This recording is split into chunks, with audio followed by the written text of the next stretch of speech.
Riser bless publication കുന്നത്താൽ അവതരിപ്പിക്കുന്ന bless Bible കേസിലേക്ക് സ്വാഗതം. ഇന്ന് 19ാമത്തെ ദിവസത്തെ ചോദ്യോത്തരം പറയുകയാണ്. യഹൂദനായ കള്ളപ്രവാചകനെ കണ്ടത് എവിടെ വച്ച്? അപ്പോസ്തല പ്രവൃത്തി 13:6 പമ്പോസിൽ വെച്ച്.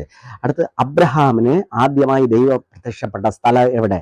അപ്പോസ്തല പ്രവൃത്തി 7:2 മെസൊപ്പൊത്താമിയ. അടുത്ത് ആരെ അനുസരിച്ചവരാണ് ചിന്നി ഒന്നുമില്ലാതായി മാറിയത്? തുദാസ്. അപ്പോസ്തല പ്രവൃത്തി 5:35-36 വാക്യം.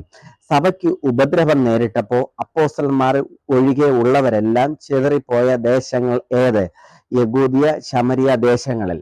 അടുത്ത് സ്നാനമേറ്റ ശേഷം അവർ സന്തോഷിച്ചുകൊണ്ട് തൻ്റെ വഴിക്ക് പോയി. ആര്? ഷണ്ണൻ. അപ്പോസ്തല പ്രവൃത്തി 8:39. അതുപോലെ തന്നെ ഇന്നലത്തെ ദിവസം ഏകദേശം 3 പേർ 5 പേരെ വെച്ച് സബ്സ്ക്രൈബ് ചെയ്തിട്ടുണ്ട്.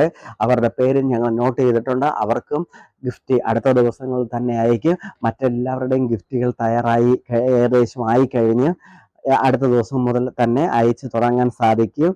Okay, God bless you. ദൈവം അനുഗ്രഹിക്കട്ടെ.